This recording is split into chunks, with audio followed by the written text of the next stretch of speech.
has been hard at work to deliver the following successes within the first 100 days. The appointment of Ms. Yolanda Faro as the city's new head of the Metropolis in order to create a safer and crime-free city. The launch of an anti-corruption hotline, which has already received almost 50 tip-offs, resulting in 38 investigations. The opening up of all mayoral committee and council meetings to the public and the media to ensure transparency and accountability for all executive decisions. The announcement of 1,800 bursaries through the city worth 34 million aimed at young people interested in careers in the transport, aerospace, maritime, and freight handling industries. Resurfaced and tarred approximately 25 roads, many of which are in township communities. 174 of 179 critical vacancies have now been advertised, and 56 have already been filled. Most are in service delivery roles and in infrastructure. An economic advisory council has been set up and outside stakeholders are being appointed. First meeting will be early in 2017. 300 EPWP workers appointed to clear long-time blocked stormwater drains to avoid flooding come winter period or winter rains. Qualifications audit on all senior managers is underway to be completed by end of 2016 to expose unqualified cadres. A water leak campaign in Uitenhage and Dispatch has led to 2,500 leaks being repaired after long outstanding complaints. Repair turnaround time for all water leaks across the metro has been reduced by 9 days. 35 Mission Vale homes left without sanitation by the ANC for years have been fully connected to sanitation in just 100 days. The city's rapid response task team is at full capacity, dealing specifically with major service delivery faults that directly impact the lives of residents, such as sewage spills through homes, etc. The RRTT deals with about 90 issues a week, and the mayor has banned business and first-class travel and prevented the purchase of luxury vehicles over 500,000. In the next financial year, we will be focusing on waste management. As you are aware that this is a major problem facing the residents of South Africa. People are sharing life with rats in some of the areas, and we cannot afford to watch this anymore. We will also be focusing on the 4 billion on housing, which was announced by Lindiwe Sisulu. We must work closer with the national department. So we will remind them as to how far have they rolled out this program, which they launched just before elections. Thank you. What I'm going to do is ask Mr. Naren Singh just to give us an update of what's been happening in that section, which speaks to KZN and some of the municipalities there.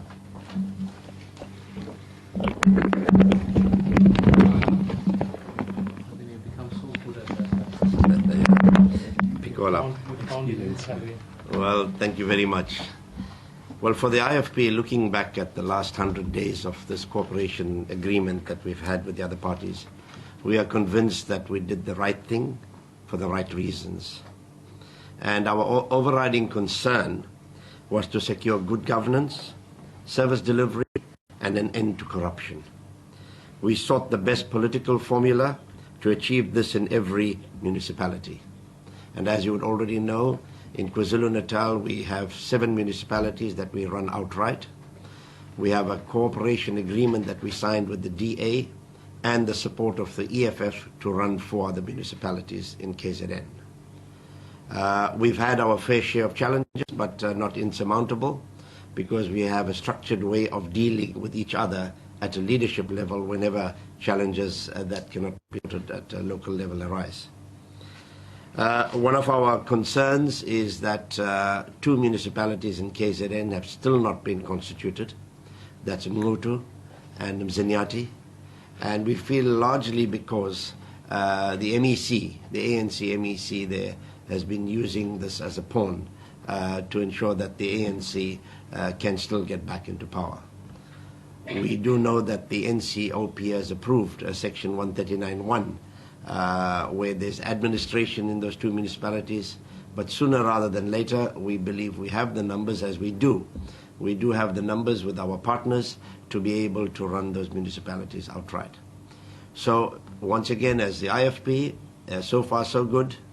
The doomsayers have said that this would collapse, but 100 days onwards, I think the cooperation is getting stronger, and it can only get stronger as we move forward from here to ensure that all the people in our municipalities deserve better from the kind of good governance that we can offer them as a collective. Our MMCs in the city of Johannesburg are cooperating fully with the mayor and the rest of the executive members there, and they are also spearheading certain projects which I think the IFP constituency in particular and other constituencies would be proud of. So I'll end there.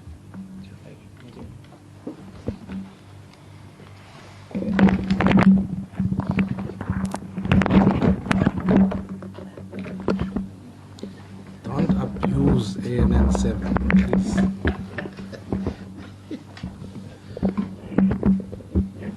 So, ladies and gentlemen, I think it's important to note that you've had a broad overview of what's been happening in all the governments. I think historically for the 3rd of August, it does mean in many ways that a cooperation agreement or a multi-party government already now governs in 15 municipalities, including 3 metros across 6 provinces. This to me indicates that in fact the hegemony that the ANC believes they hold will soon be broken. And ultimately we've got a massive project that heads towards 2019 to ensure that South Africans have a choice when they get there. The other important thing is that we've got to break down the fairly arrogant view that says the ANC will govern kuze kuyovalwa. That thing must come to an end, and I believe change is a prospect. Our cities have only just begun. There's still a lot of work still to be done. And so today isn't in any way an exercise in boasting. It's an exercise, as Honorable Naren Singh has said, that we've just begun the work that we've got to do. I mean, you've heard something about Johannesburg. Their backlog in terms of infrastructure build is, even though they're building 10 billion rands every year, 270 billion rands is the backlog. It'll take us a number of years to reverse that decay that is taking place. So, fellow South Africans, we wish to say that we're committed to taking those municipalities forward. We want to ensure that ultimately the dreams and the hopes of our people around become some things that they can see into reality as we focus on these coalition in control of the majority now of local government budgets. In closing, let me say that we've inherited municipalities in the middle of the old financial year. Therefore, going into next year, budgets will be adjusted accordingly and voted in so that the new government programs can come into place. In December, I wish all the start of the 16 days of activism, the continued program around that, safety for South Africans. It's a fight that I think all of us as South Africans must unite against. And ultimately today is World AIDS Day, and we believe as a country we've taken the steps towards making sure that we one day have an HIV-free generation by making sure that there's access to health care all across for South Africans so as to prevent mother-to-child transfusion. Of course, governments face the difficulties across economic challenges we're stuck in a low growth environment of 0.5%, and it's become quite clear that municipalities can't depend on disbursements that come from just national treasury. The Cape Town experience has taught us something quite profound, in that one is, as consistent with our constitution, municipalities and mayors are actually empowered to seek different economic opportunities globally. So, for example, it allows us to put together bilateral trade agreements which are consistent with our municipalities. And I think there are opportunities for these cities. Already now, I'm meeting with other international investors, because for the first time, people didn't see the opposition as someone they can talk to from a trade point of view. Now they can, and our constitution makes it possible for that to happen as a starting point. The second issue is that municipalities actually have got a profound influence of bylaw and bylaw reductions. Half of the reason why economy is stuck in low growth, understandably, is because of an international climate, but you can't take away from the fact that the ease of doing business is getting harder, and ability for people to be able to set up their businesses. So one of the things that we measure municipalities on, and I have a dashboard that allows me to assess the efficacy of this, is to answer the question, what is the ease of doing business in that particular city? What bylaws do we need to remove so that it makes it easier? What hubs do we need to set up? What infrastructure do we need to put in place that can put stimulus around those areas? The third component is municipal costs are also derived out of the on-sale of energy. And part of the discussion that we've been having is, you go to Johannesburg as a simple example. Bulk infrastructure, so it's energy and water in the main. But when you think about water that is purchased from Rainwater, by the time it arrives at my parents' tap in Dobsonville, 47% of it is lost. That's ratepayers' money that has been lost all along the way. So the deployment of municipal infrastructure grants can't just be only in the building of new infrastructure. It ought to go into maintenance, because we think we can then ensure that we get better bang for our buck, and we can go further in that regard.